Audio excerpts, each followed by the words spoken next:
تعليم وتذكر وتذكير والنفع والانتفاع والإفادة والاستفادة والإثالة من السك بكتاب الله وسنة النبي صلى الله عليه وسلم ودلالة إلى الخير ودعاء إلى الهدى ابتغاء مرضات الله وقربه وثوابه آمين آمين يا رب العالمين.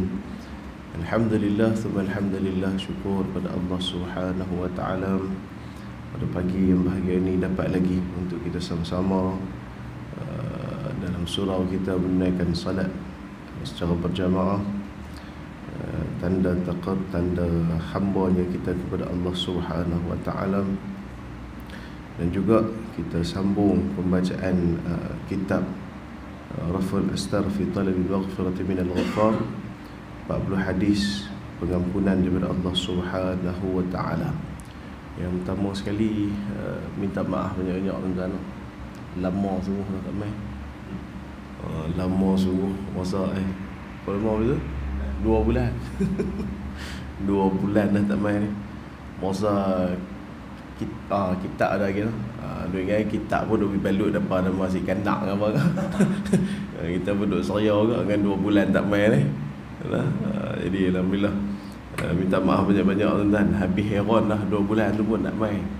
Tapi nak buat ke mana? Kalut benda macam-macam. Ada 2-3 benda yang tak dapat dielakkan. Maka insya-Allah hari ni kita sambung lah. Tu pun sambung dekat bulan ni saja. Bulan depan tak ada juga. Abang saja. Bulan depan tu Sabtu minggu pertama tu mungkin ada di belah Selangor.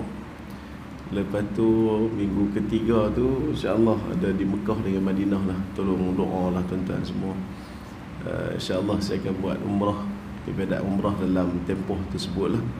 Jadi minta tuan-tuan doa lah, moga selamat perjalanan pergi dan balik, diberikan kesihatan yang baik, diberikan kemampuan dalam melakukan ibadah, dan akhir sekali moga-moga Allah terima segala amal yang kami semua lakukan di sana insyaAllah. Amin.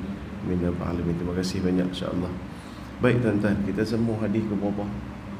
19. Oh, cara ni buat betul baca kitab. Tanda saja. Lepas saya duduk pergi mengajar tentang mana pun hadis berapa ni? Hadis kedua. Masa banyak baca kali baca dah, duduk hadis kedua ni balik awal dah. Baiklah, hadis ke-19 yang jadi kelebihan mencari rezeki yang halal. Bismillahirrahmanirrahim.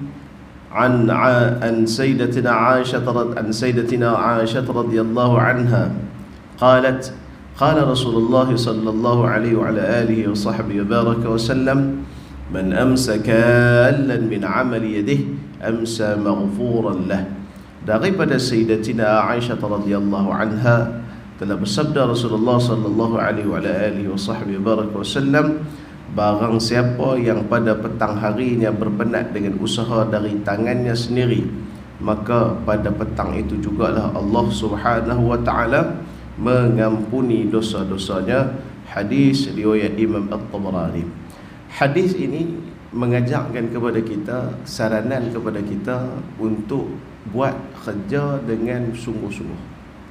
Yang pertama, kerja tu mesti halal. Kalau sungguh-sungguh merompak pun tak boleh buat apa-apa dah. Sungguh-sungguh merompak, pergi tahu. Jadi yang pertama, sumber itu mesti halal. Kerja yang kita buat itu mesti halal. Jangan bagi ada yang syubhah. Syubhah ni pun sebenarnya adalah benda yang susah kita nak beza, tapi kita boleh sedar. Syubhah ni apa dia? Benda kita duk buat benda ni mungkin jadi haram kot, mungkin jadi halal kot, mungkin tak apa kot, mungkin masalah kot. Yang tu kita tak mahu. Buat kerja yang benda kita memang kita confirm kita ni dah. Kerja yang kita buat, tak kira lah kerja kampung kan, tak kira lah kerja sendiri, tak kira kerja dengan syarikat, tak kira dengan kerja mana, tak kira hatta kerja kita sendiri kita dah buat, tak kira lagu mana pun, pastikan dia hanya sumber yang halal. Sumber yang halal. Contoh, pi buat parking, tapi parking tanah orang, tak boleh. Walaupun kita duduk berpanas-panas daripada pagi sampai petang, tanah tu tanah orang, kita pi buat parking dalam tu, kita pi jaga parking dalam tu, kita pi buat ni semua, tanah orang, minta pun tak apa pun tak boleh kan? Tak boleh. Tapi berapa ramai orang nak buat kerja begitu? Ada. Di tempat-tempat setengah-setengah tempat tu kita tengok macam tu. Contohlah, itu sebagai contoh lah. Bukan kata semua orang buat macam tu, tak. Dia sebagai contoh. Sebab tu dalam bab cari rezeki ni, yang pertama kena halal, yang kedua tu ialah dengan kita buat sungguh-sungguh. Buat sungguh-sungguh setakat mana yang kita mampu. Sebab tu amal ibadat yang kita buat, kadang-kadang minta maaf, kita akan buat sungguh-sungguh bila benda tu bersangkut dengan kita ataupun kerja usaha tu adalah usaha kita, nega. Kalau kita tak usaha, kita tahu kita tak untung, maka kita buat sungguh-sungguh. Tapi bila kita kerja dengan orang, kita buat lebih kurang. Ini masalah. Ini masalah. Tak apa, aku buat, tak apa, tak buat, tak apa. Pak Tukir tu duk kaya apa tu juga. Tahu? Tak boleh, tuan-tuan. Sebab tu Nabi SAW dalam, pasal apa menjadi asbab Sayyidatuna Khadijah berasa teringin, berasa seronok tengok Nabi SAW. Tuan-tuan mati Allah sekalian, Nabi SAW dipinang dulu oleh Sayyidatuna Khadijah. Bukan apa Nabi dia piejah Sayyidatuna Khadijah, tak. Pasal apa yang jadi lagu tu? Walaupun bawa benda, barang dagangan itulah hak milik Sayyidatuna Khadijah, tapi Nabi menega sungguh-sungguh seolah-olah hak Nabi punya. Pasal apa? Nabi tahu sumber rezekinya di situ. Nabi tahu benda tu adalah benda yang kebaikan bagi dia. Maka dia jaga benda yang sepatutnya buat, dan dia usaha sepatutnya dia buat. Jadi benda tu menjadi asbab di antara sebab yang Sayyidatuna Khadijah berasa teringin, seronok tengok Nabi Muhammad SAW dan berasa nak masuk Minang. Dan Faizu hanya nak berasa lah lepas ni nak buat kerja bagus, lepas tu nak berasa orang nak Minang, tak ada. Yang nak berasa aku tu, tak ada siapa nak masuk Minang kita. Kita buat kerja baik ni kerana kita merasakan itulah amanah ataupun tanggungjawab kita. Itu okeylah. Baik, keterangan mencari rezeki yang halal dan baiklah tuntutan agama dalam meneruskan kelangsungan hidup. Maka beruntunglah orang yang Allah Ta'ala ni mudahkan mereka dalam cari rezeki dan halal, kerana hari ini terlalu banyak ruang-ruang dan punca rezeki yang tidak halal. Minta maaf, kedai-kedai 24 jam yang menega, yang dikatakan dengan benda-benda syubhah, betul-betul senang kata benda haram tu. Lagu mana anak-anak kita yang kerja di sana? Saya pernah ditanya oleh seorang guard kerja di Genting. Dia bukan kerja apa-apa pun, guard. Dia jaga, Ustaz, saya tak ada terlibat langsung dengan judi dengan ni rumah, tapi buat macam mana saya jaga tempat tu? Nak kira lagu mana? Bang kalau kita boleh cari kerja lain, cari jalan ni. Tapi selagi mana tak jumpa, jangan duk berhenti. Anak bini tak boleh nak makan, mampu kita. Betul. Tambah lagi pula hak memang buat kerja haram terus. Tahu. Nah, sebab Allah menghargai orang-orang yang cari rezeki yang halal, dan bukan senang nak cari rezeki yang halal hari ni. Bukan senang. Ada orang kena berhenti kerja, kadang-kadang tak minta maaf cakap lah. Nah, sampai kena berhenti kerja dan sebagainya, nak cari balik rezeki yang sama dengan dia itu susah. Oleh kerana tekanan hidup dan keadaan semasa memaksa orang ramai manusia untuk cari rezeki tanpa memikirkan rezeki yang dia cari. Saya bisa dengar juga ada orang tiap hari makan di hotel. Tiap hari makan di hotel. Makan di hotel, tuan faham saja. Paling murah pun sepinggan 30, 40, 50 itu sepinggan. Kalau makan nak beranak. Saya bisa dengar seorang ni tiap hari dia makan di hotel. Kerja bisa-bisa ya. Tapi sumber itu datang daripada sumber-sumber yang syubhat, bahkan haram. Tak ada guna, tuan-tuan.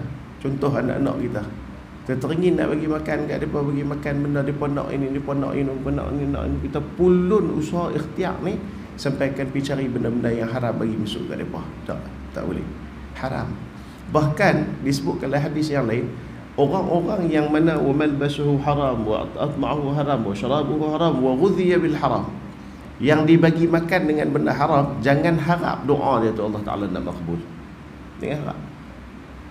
Betul, kita kadang-kadang duk doa, ya Allah bagi anak cerdik, duk ubai tu juga. Sebab apa? Bukan salah anak, salah mak pak.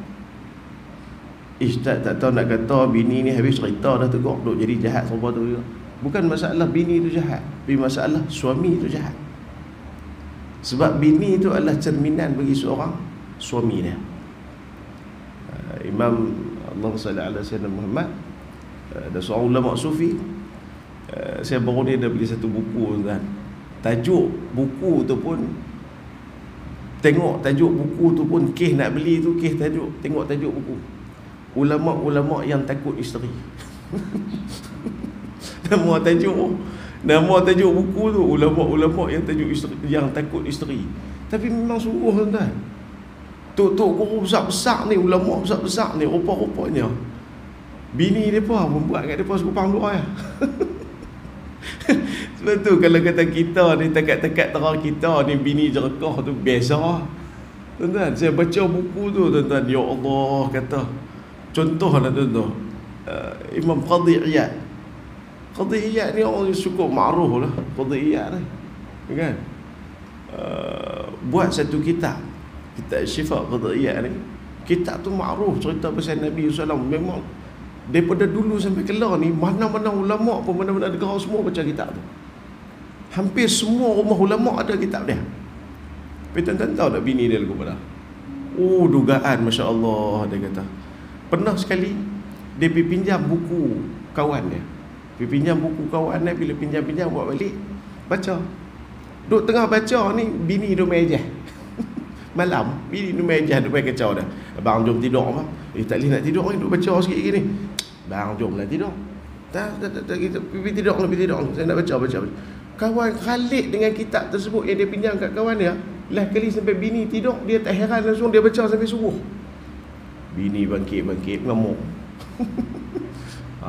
Boy, hang ni dia buat baca kitab, duk belik kitab sampai tak ada nak belik aku ni, hang tunggu sah. Dia keluar sembahyang subuh, mengajak sampai duha. Balik duha, bau lain macam satu rumah. Awak ni, cara-cara ni berasa pagi ni makan sedap. Bau bakar, bau orang duk bakar. Oh, cara ni kambing bakar dah orang dia ni. Kan? Dia pun tanya bini dia, "Mari ni ada makanan apa pagi ni?" Awak tak ada pula, ambil tengok. Awak tak ada pula, ambil tengok. Ada setalam aku buat kat hang. Bini ni, biwak ambil tengok di depan ada setalam aku buat kat hang. Tengok, angkat tentang duduk dalam talam tu apa dia? Kitab hak dia pinjam kat kawan dia tu, bini bakar dah tak dalam talam. Kitab dia pinjam kat kawan dia tu, bini dia bakar tak atas talam. Hang makan sampai buah-buah. Tepuk dai kan.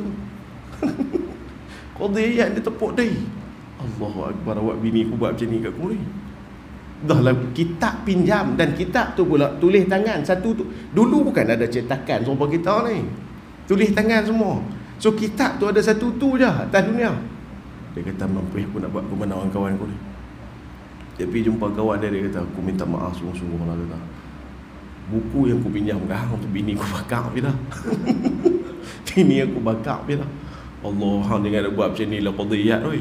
Kitab tu ada satu di atas dunia. Lah ni macam ni, dia kata. Aku ikhtiar pergi aku tulis balik. Apa yang aku baca tu, aku peringat balik, aku tulis balik. Dan aku akan bagi balik kat hang. Dia balik tu beberapa hari tu, tuan duk fokus tulis kitab tu saja, duduk ingat balik mukadimah tu lagu mana, bab pertama apa dia, bab kedua apa dia, bab ketiga apa dia. Dia tulis-tulis pergi bagi balik kat kawan dia tadi. "Hang tolong cek Zat, kitab yang aku tulis balik kat hang ni sama tak seperti mana hang tulis dulu ni?" Dia cek, dia kata Qadhi Iyad tak ada kurang walaupun satu. Allah. Tapi nabak kata apa? Qadhi Iyad sikit punya ulama besar tu pun, bini dia buat sekupang dua ayat kat dia.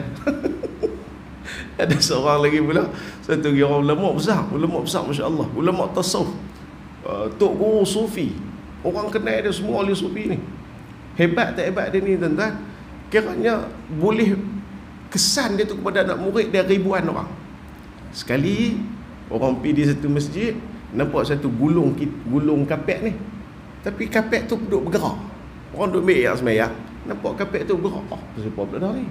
Pipi nak katok, jerungai kepala. Tengok Tok Guru tu. Tok Guru tu. Dia kata, "Buat hidup tahun ni. Jangan duk pukul aku. Bini aku halau ni.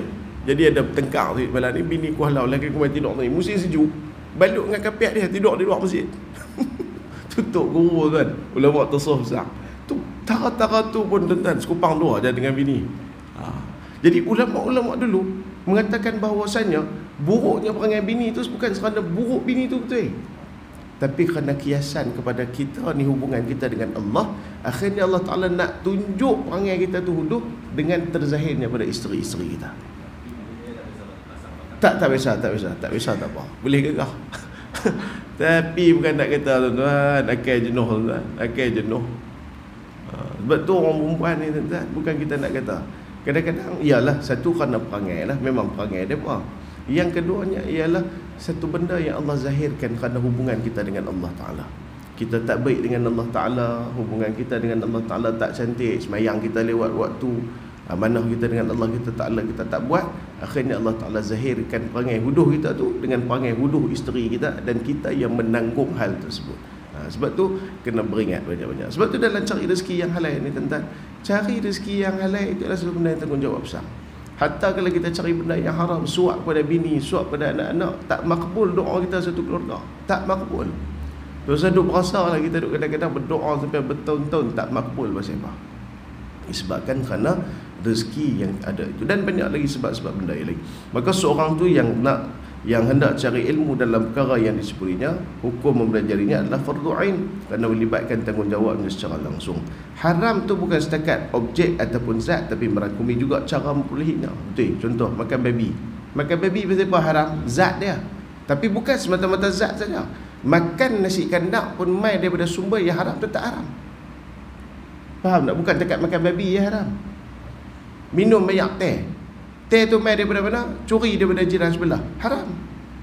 Sebab tu haram ni bukan kerana objek ataupun zat sahaja, akan tetapi haram itu merangkumi juga kepada cara untuk kita mendapatkan hal tersebut.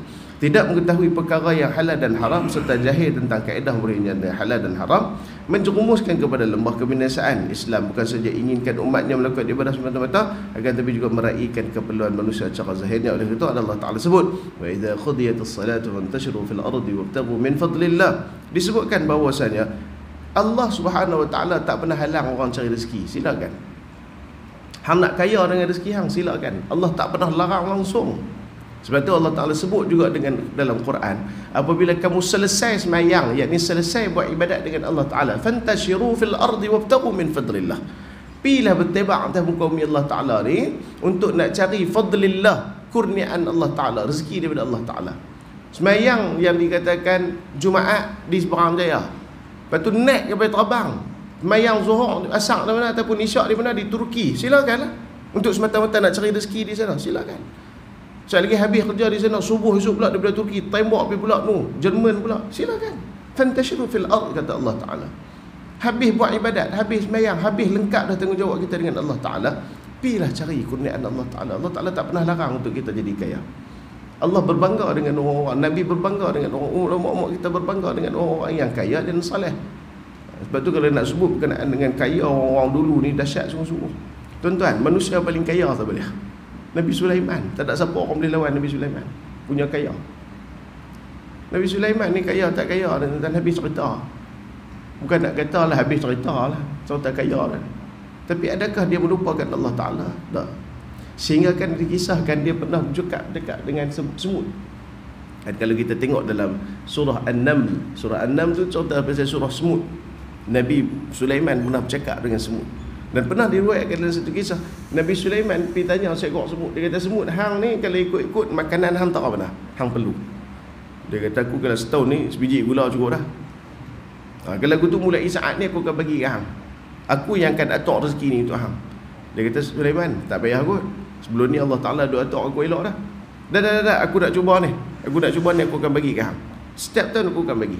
Nah, ambil ke hang satu gula ni, beda untuk hang setahun. Tahun depan aku main lain. Tahun depan Nabi Sulaiman main lain, tengok tuan tinggal setengah. Tanya pada semut ni, hai semut, hang pasal apa yang kata setahun sepatutnya hang ambilkan sebiji? Pasal apa setahun tinggal lagi setengah? Apa kata semut dah tadi ni? Dia kata, hai Sulaiman, walaupun hang kaya, tapi hang bukan Tuhan. Aku ni dulu ni duk berharap kepada Tuhan, dan Tuhan tak pernah, Allah Ta'ala tak pernah menggagalkan ataupun Allah Ta'ala tak pernah menghancurkan harapan aku dengan dia. Tapi sedangkan aku dengan hang, aku tak tentu lagi hang ni, Sulaiman. Hang walaupun hang banyak duit, hang kaya harta apa semua, tentu mungkin saja hang lupa kat aku. Maka aku makan setengah tu, aku berjimat-jimat, aku takut hang terlupa. Tahun ni hang nak mai bagi kat aku gula, kurang-kurangnya ada lagi setengah gula untuk aku guna dalam kehidupan aku seharian aku. Sampai tak tu. Kita hari ini ni punya berharap ke orang berkenaan dengan kekayaan dia, dengan apa yang dia ada, sebab kita lupa terus Tuhan. Kita lupa terus Tuhan. InsyaAllah duduk dengan dia ni dekat-dekat nak pilihan raya. Kan dekat-dekat nak pilihan raya ni, pasal-pasal duduk dengan dia ni boleh juga ni sikit-sikit ni. Kan boleh ni, cara ni boleh ni. Kan? Duduk berharap ke makhluk Tuhan tu lah kelikalah. Balik awal terus. Duduk harap buat apa kat manusia? Harap pada Allah Subhanahu Wa Ta'ala. Sebab tu ada satu kata-kata yang baik dalam bahasa Arab. Dia kata apa? Pasal apa aku nak takut miskin sedangkan aku hamba Allah yang maha kaya? Tu dia. Bahasa tu. Sebab apa aku nak takut miskin sedangkan aku hamba Allah yang maha kaya? Maksud apa dia? Nak heran apa? Nak berasa aku nak jadi miskin pasal apa? Pasal nak bagi kekayaan, nak bagi ni semua Allah yang maha kaya. Kalau Allah Ta'ala nak bagi ku kaya, sah dia. Allah Ta'ala nak bagi ku miskin, sah dia. Itu orang-orang yang tawakalnya, serah dirinya kepada Allah Subhanahu Wa Ta'ala dan dengan keadaan yang sangat-sangat dahsyat. Sebab tu Allah Ta'ala tak pernah larang daripada kita untuk mencari rezeki. Fantashiru fil ardi wabtaghu min fadlillah. Baik. Kemudian bagaimana nak cari rezeki yang dapat bantu kita dekat dengan Allah Ta'ala? Kita nak cari rezeki yang kita ni bukan takat kerja saja, tapi kerja kita tu buat kita dengan Allah Ta'ala jadi dekat. Macam mana Islam mengancam mereka yang cari rezeki dengan cara yang haram, dengan azab siksaan neraka yang pedih, doa-doa mereka tidak dimakbulkan, rezeki yang diberi menjadi tidak berkat, bahkan ia menjadi kesan buruk dengan panjang kepada anak-anak isteri yang makan harta tersebut. Setelah kita sebutkan tadi, maka bagi mereka yang cari rezeki dengan cara yang halal dan akan menjadi sebaliknya, yakni mereka pasti dikasihi Allah, diberkati rezeki dan ahli keluarga serta mendapat kebahagiaan dunia akhirat. Moga Allah Ta'ala bersihkan kita daripada segala rezeki yang haram. Ini kena minta, tuan-tuan. Sebab tu orang yang cari rezeki halal, dia balik-balik letih. Tuan-tuan, saya bukan nak kata semalam, daripada pagi sampai ke malam duduk luar, balik-balik main dengan anak saya, sembang dengan bini saya, tengah duduk sembang dengan bini, ni duduk di sofa, terlena. Semalam lena terus dia. Bini kita, abang jom naik. Mengarut dah ni, dia sembang sampai lena di sofa ni, mengarut dah ni. Dia naik atas lagi jangan nak kita fikir apa? Letih seharian tu. Orang hak letih seharian ini dengan cari rezeki yang halal, Allah Ta'ala ampun dosa dia. Bukan nak abang atas saya dah, nak abang atas letih tu. Tapi kalau kita kesemuanya mencari rezeki itu dengan halal, dan kita balik dalam keadaan letih kerana halal, cari rezeki halal tu, kalau usaha dengan rezeki yang halal tu, tidur kita, letih kita, tak larat kita tu, buat apa dia kata Nabi SAW, Allah Subhanahu Wa Ta'ala ampun dosa dia. Habis cerita kan? Mayanglah, buat ibadatlah. Tapi kita ni semata-mata kena cari rezeki yang halal, buat kerja yang halal, balik rumah letih, tu pun menjadi asbab kepada Allah Ta'ala ampun dosa kita. Sebab tu jangan heran tuan-tuan benda-benda lagu ni. Dan kita kena minta kepada Allah Subhanahu Wa Ta'ala. Kita kena minta kepada Allah Subhanahu Wa Ta'ala untuk apa dah? Untuk ya Allah bersihkanlah kami daripada rezeki-rezeki yang haram. Sebab tu kita duk baca dalam solat sunat duha, wa in kana haraman fatahhirhu. Ya Allah, kalaulah rezeki yang kami dapat ni haram, ya Allah, fatahhirhu, bersihkanlah dia. Nak bersih lagu mana? Bukan boleh duk beli sabun dengan pabuh dengan klorok macam cukup duk pergi cuci dah. Bukan boleh duk pergi ambil duit haram tu pergi masuk dalam bank Islam, tak lah 5-6 bulan bagi dia mengucap syahadah dalam bank Islam tu, lepas tu baru ambil buat keluar dah. Bukan jenis bangsa tu. Lagu mana? Yang pertama ialah dengan zakat. Wa tutahhiruhum. Allah Ta'ala sebut nak bersihkan mereka ni daripada dosa, nak bersihkan mereka ni daripada rezeki-rezeki mereka yang haram tadi ni. Yang kedua apa dia? Allah tarik rezeki itu dengan digantikan ujian yang bersamaan dengan benda tu. Contoh, kita pergi ngulak tahu tuan-tuan. Tuan-tuan tak tahu lah, saya tuan-tuan memang jenis kerja bagus. Ini tak bisa buat kerja mulak ni. Mulak ni maksud kata kita keluar tu kerja, buat tajuk kita. Katakanlah kita keluar 2 jam. Keluar 2 jam tu dengan gaji kita lebih kurang RM40 contoh. RM20 sejam, RM20, RM40. Nak bersihkan lagu tu di mana? Allah tarik balik RM40 tu dengan cara ujian kat kita. Tak payah pecah. Beda-beda ambil RM40 lah, contoh lah. Apa-apa pula kena denda. Parking silap lagi di bandaraya main bubuh RM40 cukup. Amboi Allah Ta'ala buat tahun tu. Baru lari tadi 2 jam RM40, tetapi silap parking nak kena bayar RM40 pula. Contoh lagu tu. Dan ada banyak lagi cara Allah Ta'ala nak mensucikan kita daripada sumber-sumber kita yang haram. Maka moga-moga Allah Ta'ala bersihkan diri kita daripada segala rezeki yang haram dan mempermudahkan bagi kita bagi mendapatkan rezeki-rezeki yang halal. Yang hadis yang ke-20 ini mengaminkan Al-Fatihah bersama dengan imam. Maka Nabi radhiyallahu anna Rasulullah sallallahu alaihi wasallam qala idza qala al-imam ghayr al-maghdubi alaihim waladdallin faqulu amin fa innal malaikata yaqulu amin wa innal imama yaqulu amin faman wafaqa ta'minuhu ta'min al-malaikah ghufira lahu ma taqaddama min dhanbi. Ini satu lagi hadis yang menceritakan kepada kita besarnya pahala.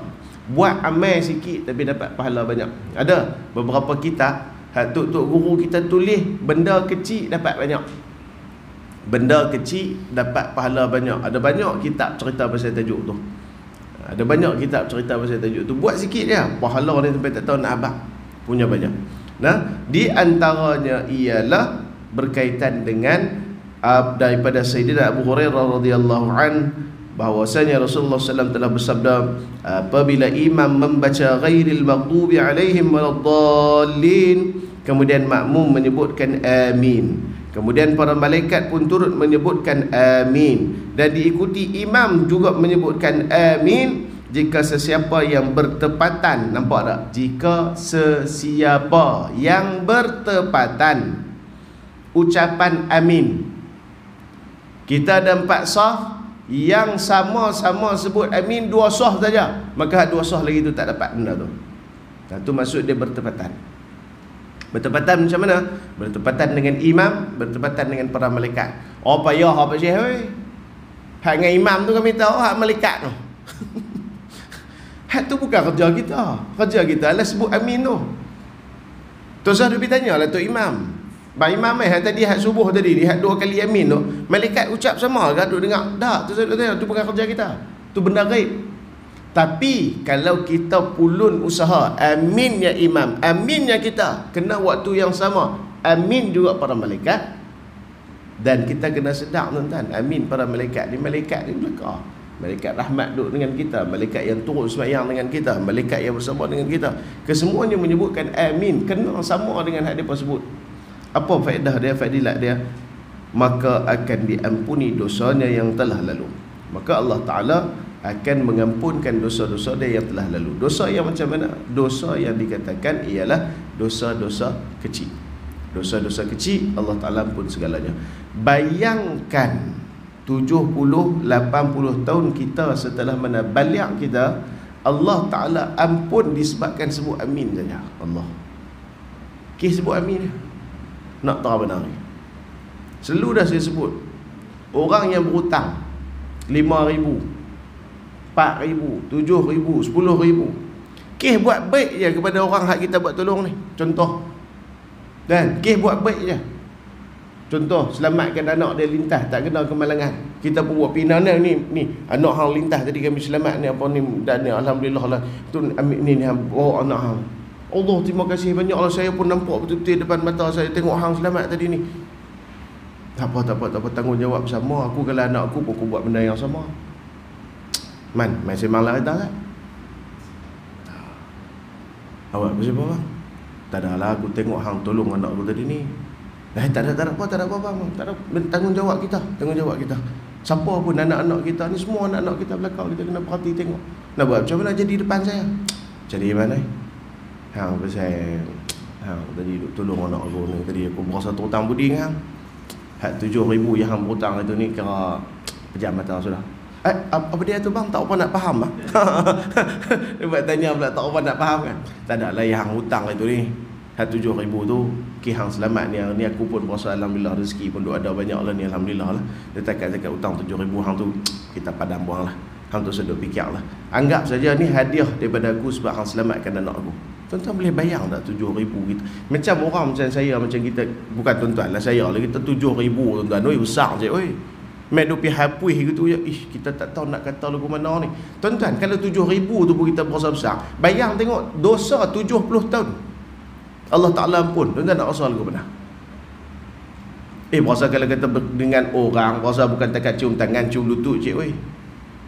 Kalau mau dia berkata 70,000 ni saya halai buang lah ke ustaz. Tu dia. Taubat lahum taubat lahum, kenduri wajib dah. Kenduri tu wajib dah. Tapi dengan dia ni puasa, siap tolong cuci kereta. Ni saya bukan nak habaq tuan. Saya cukup kagum dengan salah seorang tukang khidmat ni di Sungai Petani. Baru ni saya pergi di masjid dia. Saya habis kuliah di satu tempat, nak pergi masjid dia, dia kata tak apa Ustaz mai singgah rumah saya dulu. Kena tengok tuan-tuan adab akhlak. Dan dia ni pun bukan orang lekeh-lekeh. Dia pun bukan orang lekeh-lekeh. Ada title. Saya pun singgah di rumah dia. Dia bagi satu bilik dengan pasang aircon daripada awal lagi duk pasang dengan ni apa, bagi bilik dengan tolor dengan apa. Dia kata Ustaz rehat dulu tang ni, sebelum Ustaz lagi kita pergi khutbah tazkirah, Ustaz duduk tang ni dulu. Dalam sejam setengah jam ni untuk kita rehat Ustaz. Saya pun masuk dah lena Ustaz.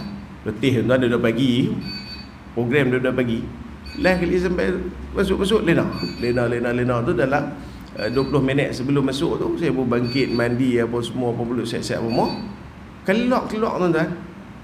Kereta saya ni siap basuh. Kereta saya duk parking dalam rumah dia ni siap basuh. Tepuk dai saya. Uish. Wayfire sebiji dia, Mercedes sebiji, kereta apa lagi dah, 2 biji ke 4 biji dah. Rumah dia tu. Had saya ni selit masuk ya. Kereta kita pula kereta kecil. Tak keluar. Apa cerita ni? Allah tak apa Ustaz buat beda-beda senang, seronok saya lagi nak buat kereta pergi buat kerja dakwah. Ngangak saya tuan. Kata la haula wala quwwata illa billahil azim. Tuan-tuan, bukan suruh kuli dia buat. Anak bini sekali dengan dia duk tolong masuk.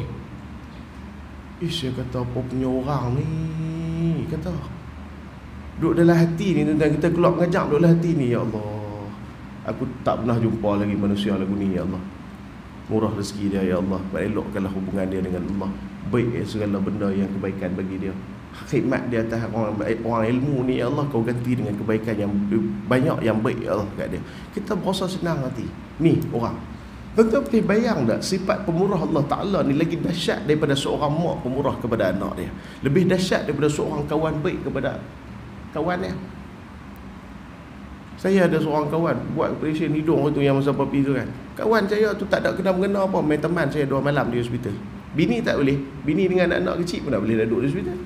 Waktu bila nak jaga anak, waktu bila nak jaga kita, tak boleh. Lagi duduk saya seorang.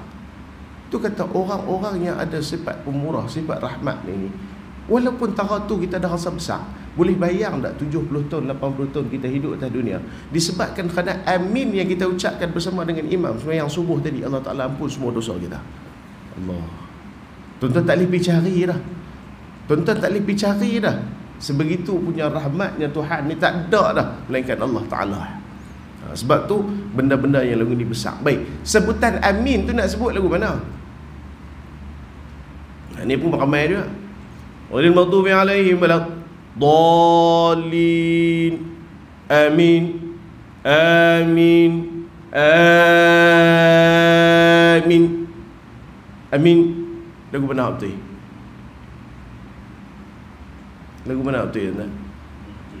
Semua betul. Kemas cara tu.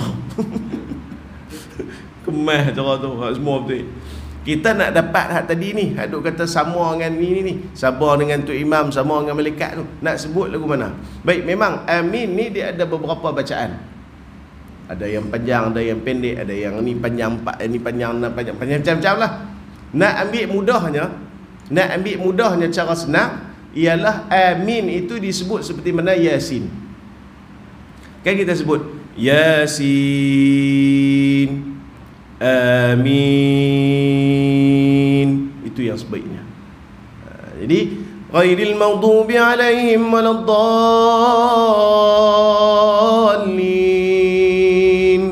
amin. Tu amin dalam sebutan yang betul. Nah, jadi amin ni tuan-tuan apa dia? Sebab tu kita sebut dalam keterangan sembahyang jemaah ni, keterangan tak payah baca banyak ni, belum masuk apa nama terbit matahari dah. Secara huraian ni, secara ringkas saya nak cerita mai kat tuan-tuan. Sembahyang jemaah ni pun pahala banyak dah. Berimpun pula dengan yang kita katakan hikmah yang tersurat dan tersirat dalam sembahyang jemaah ini, Di antaranya ialah kita mengatakan amin tersebut di antara benda yang besar. Sembahyang Jumaat tu besar dah, amin dalam tu pun besar lagi. Ada banyak-banyak benda ni kalau nak cerita sembahyang Jumaat ni tuan-tuan, kurang 2 minggu pun tak habis. Tiap-tiap hari kuliah cerita pasal sembahyang Jumaat ni pun 2 minggu tak habis tuan-tuan. Besar. Saya biasa jumpa tuan-tuan kitab bab sembahyang Jumaat ni tebal tu. Sembahyang bab Jumaat tu je tebal tu kitab. Saya kata tu dia lah. Ni masalah apa yang banyak sangat dalam sembahyang Jumaat ni. Ada kitab tu ada di rumah saya. Kalau kitab Qaulul Tam tu biasa ya tebal besar tu ya. Ada tu kitab kita tengok besar tu. Cerita pasal sembahyang Jumaat tu ya. Oi. Tuan-tuan, sembahyang Jumaat ni pun kita kena mengaji tuan-tuan. Bukan boleh duk pergi seronok, duk pergi minta maaf tuan-tuan, tuan-tuan semua duk belakang saya yang layak jadi tok imam. Tahu tuan-tuan. Dia tak jadi apa tak apa. Jadi apa-apa melibatkan hukum mampu. Contoh. Tuan-tuan duduk di belakang, tok imam duduk depan. Tengah-tengah tok imam baca sudah, cicak berak betul-betul jatuh atas kepala tok imam. Tuan-tuan Nabi buat macam mana? Tuan-tuan Nabi buat macam mana? Kita nampak ni, kita duduk belakang tok imam. Tok imam tengah sembahyang, berak betul-betul atas kepala tok imam. Nampak ketua ni duduk tang ni. Tuan-tuan nak buat apa dah? Marah cicak. Takkan nak marah cicak. Tuan-tuan nak buat apa dah? Kalau terui, tok imam batal ni. Tok imam batal. Sebab ada najis dekat tubuh badan dia. Tuan-tuan nak buat macam mana ni? Nak pergi tegur dia ni. Subhanallah. Sampai kiamat tuan-tuan subhanallah. Tok imam tak tahu salah dia. Tuan-tuan nak buat apa dah? Takkan duduk belakang. Subhanallah. Tok imam baca-baca berhenti. Nah, haram. Salah tahu dah. Kan? Salah tang mana jelaka ni, aku duk baca elok dah. Subhanallah. Berat ni dia ni. Masa khusyuk dah sembahyang ni, masa kena dah baca ni. Bukan duk baca ayat tengah-tengah Quran, baca inna je, inna atau inna, salah tang mana. Subhanallah. Agak-agak tok imam tu nak buat apa? Tobat kali buh nyepak kan. Kalau tok imam je dia perangai ni tobat patut kali ni subhanallah wa 3 kali pam bagi sudah. Gaduh kan. Sebab tu benda tu pun kena reti hukum. Nak buat macam mana?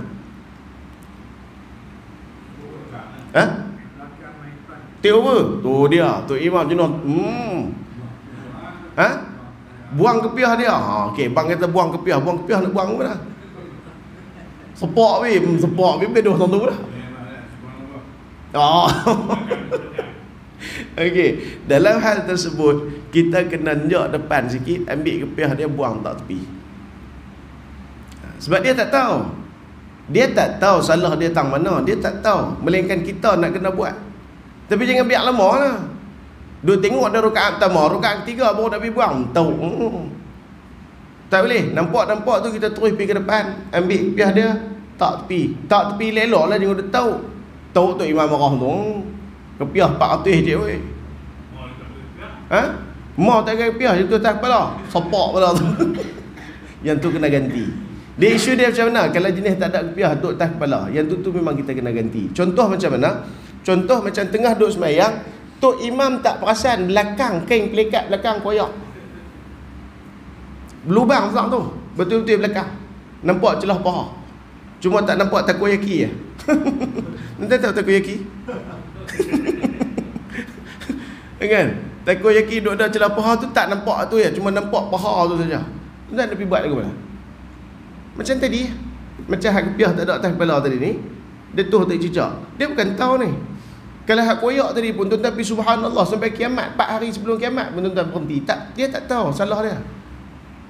Subhanallah, mampu je nak bergaduh. Dan tu lagu mana? Tuan-tuan kena naik pi, duduk sebelah dia, ambil tugas dia sebagai tok imam. Dan tok imam jangan marah. Tok imam pun kena ada ilmu. Tok imam pun bodoh piang pai. Kau tu dah main depan, dia baca kuat. Oh, kita hak jadi tok imam tak? Oh, ni mesti ada apa salah kat aku ni, batal tang mana-mana ni. Kita tu kena keluar. Cari tak jumpa pun tak apa, keluar dulu. Yang ni akan take over. Dia akan teruskan sembahyang. Tapi kalau orang tak reti, main-main duduk kat tepi. Oh, berat ni. Bagi dulu tu. Kan gaduh pula dua orang ni. Dah tak reti. Sebab tu bab sembahyang jemaah ni dia bukan benda kecil tuan.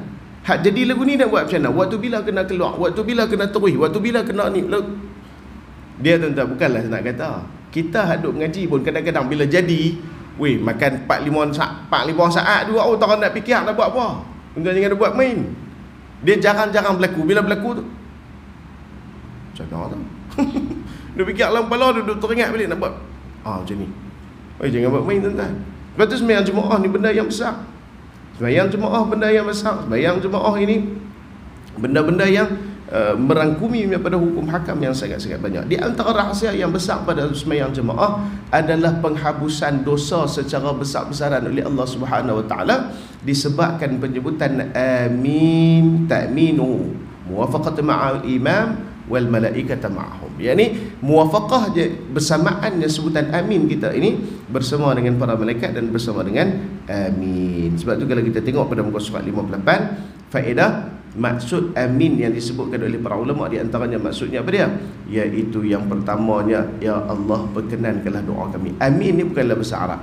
Amin ni bukan dalam bahasa Arab. Sebab tu kalau tuan-tuan tengok dalam cerita orang putih ke cerita mana-mana ke, orang Kristian pun ketika benda makan daripada pegang tangan lain kali sebut amin. Amin ini bukan asal daripada bahasa Arab, tetapi maksudnya itu pelbagai mengikut pendapat ulama-ulama. Di antaranya dalam kitab saya ambil yang ni. Sebab tu kitab ni tuan-tuan saya tulis ringkas, saya tak datangkan mana rujukan dia. Jadi rujukan kitab saya ni yang sebutan amin ni tuan-tuan boleh tengok balik dalam kitab Qaulul Tam fi Ahkam Ma'mum wal Imam. Di situ saya ambil, dia ada banyak lagi ni, saya ambil 5 saja daripada kitab tersebut, masukkan ke dalam kitab saya ni, iaitu ya Allah. Maksud yang pertama, ya Allah perkenankanlah doa kami. Maksud yang kedua bagi sebutan amin, janganlah engkau hampakan harapan kami. Maksud yang ketiga boleh juga disebutkan, iaitu tiada siapa yang berkuasa atas semua ni melainkan engkau. Hak kami minta daripada awal sampai last ni tak ada siapa pun boleh ubah, tak ada siapa pun boleh tunai melainkan engkau ya Allah. Dan yang keempat, kami datang kepadamu kerana tujuan berdoa kepadamu, dan kami berharap kepadamu, janganlah hampakan harapan kami. Dan yang terakhir, satu nama daripada nama-nama Allah Ta'ala, apabila seorang yang bersolat berkata amin, maka seolah-olah dia berkata, ya Allah kurniakanlah hidayah kepada kami. Okey, ni yang nombor 5 ni tuan-tuan, tambah satu lagi rahsia, iaitu kita apabila kita berdoa, nak lagi cepat doa tu makbul, sebut nama Allah Ta'ala yang berkaitan dengan doa yang kita nak. Contoh, kita minta rezeki, kita jangan sebut ya Allah sahaja, tapi kita sebut ya Allahu ya Razzaq. Ya Allahu ya Razzaq, wahai Allah Ta'ala yang maha pemberi rezeki, berikan aku kerja yang baik atas usahaku ya Allah, bagikan kami rezeki yang halal, bagikan kami ini. Itu kalau kita nak rezeki. Kalau kita nak, kita seorang yang mengaji, kita nak Allah Ta'ala buka kepada kita ni ilmu pengetahuan yang banyak, kita baca pula ya Allah ya Fattahu ya Alim, ya Allah yang maha pembuka bagi segala pintu-pintu kebaikan, ya Alim yang maha mengetahui dalam segala ilmu, sama ada secara ghaib ataupun secara nyata, ya Allah berikanlah kami ilmu pengetahuan, berikanlah kami akan ilmu yang bermanfaat, berikanlah kami pada ilmu sekian-sekian. Kita maksudnya apa dia kata ulama, kita guna nama Allah Subhanahu Wa Taala, kita seru, kita menggunakan nama Allah Subhanahu Wa Taala yang bersesuaian dengan hajat yang kita minta. Dengan hajat yang kita minta. Contoh, kita minta untuk musuh dikalahkan, jangan dia baca ya Rahmanu ya Rahim. Tak kena, kan? Kita minta musuh dihancurkan, tapi baca ya Rahmanu ya Rahim tak kena. Dia kena apa? Ya Qahhar, ya Jabbar, ya Muntaqim, wahai Allah Ta'ala yang maha cengih. Jabbar ni apa dia? Mempunyai kebesaran. Qahhar, Qahhar ni tuan-tuan, habis cerita, kami teringat masa saya duduk main paru panjang dulu. Masa kami duduk main paru panjang dulu tuan-tuan, 1 kilometer ni kena kayuh paru tuan-tuan. Kayuh paru tuan-tuan ingat senang lah. Weh, salah paru. Tapi nak ambil semangat, dan masa tu duduk ada lawat. Di antara zikir yang kami amalkan masa tu ialah ya Qahhar dengan ya Jabbar. Sambil duduk ni budak tak mahmud, budak sekolah agama. Takkan nak nyanyi lagu apa nama Jimbara kan. Budak sekolah agama. Jadi tengah duduk ni tu ya Qahhar, ya Jabbar, ya Qahhar, ya Jabbar. Jadi bunyi sok tu, bayang tuan-tuan, satu paru tu berapa belah orang, berapa puluh orang tu, semua ya Qahhar, ya Jabbar, ya Qahhar. Bunyi Oh, jadi semangat tu lain sikit. Kan? Doa ketika mana nak menghancurkan musuh, tak boleh baca Ar-Rahman ya Rahman ya Rahim. Ya Rahmanu ya Rahim, hancurkanlah mereka ya Allah. Nak hancurkan macam mana dengan sifat Rahman Rahim? Tak. Sebab tu surah At-Taubah kita tak baca bismillah. Sebab apa? Bara'atun minallah. Allah cerita ni murka ni, cerita dalam ni tak tahu main dengan bismillahirrahmanirrahim. Tak sunat kita baca bismillahirrahmanirrahim. Bara'ah kita mula dengan auzubillah, terus dengan bara'atun minallah. Maka sama juga dengan doa. Maka ketika mana kita nak doa benda-benda yang mana kita nak bertadung dengan doa kita, kita sebut nama Allah Subhanahu Wa Taala yang bertadung dengan doa kita. Ya Fattahu ya Alim untuk ilmu, ya Razzaq untuk rezeki, ya Qahar ya Jabbar untuk menentang ataupun musuh-musuh kita, dan sebagainya boleh dikiaskan secara bersama dalam doa-doa ataupun hajat kita. Wallahu alam. Insya-Allah hadis yang ke-21 kita akan sambung pada bulan 12. Oh, kemas cara tu. Kemas cara tu noh. Abang tu sambung bulan 12 terus tuan-tuan. Bulan 10 tak habis lagi. Abang siap-siap dah sambung bulan 12 tuan-tuan insya-Allah. Jadi insya-Allah kita akan bertemu lagi pada bulan 12 tu insya-Allah minggu pertama tu dah. Tapi macam tu kata lah, kalau kata ada selit-selit tahun macam hari ni lah. Hari ni pun bukan kuliah saya. Tapi dah ada kosong, selit masuk, tu tak apalah. Janji sini kosong, saya pun kosong. Duduk sini kosong, saya tak kosong, ni harap lah. Sama jugalah, tak boleh main juga. Jadi saya minta ampun dan maaf kalau ada salah silap terkasak bahasa. Yang baik datang dari Allah Subhanahu Wa Taala, yang buruk datang dari saya sendiri. Saya minta ampun dan maaf kalau ada salah silap terkasak bahasa. Tuan-tuan, insya-Allah sekali lagi lah mohon doakan perjalanan kami, mohon doakan keselamatan belaka insya-Allah. Dan insya-Allah kalau tak ada orang melintang bulan 12, kita jumpa pula pada minggu yang pertama. Wassallallahu ala sayyidina Muhammad wa ala alihi wa sahbihi baraka wa sallam. Walhamdulillahirabbil alamin.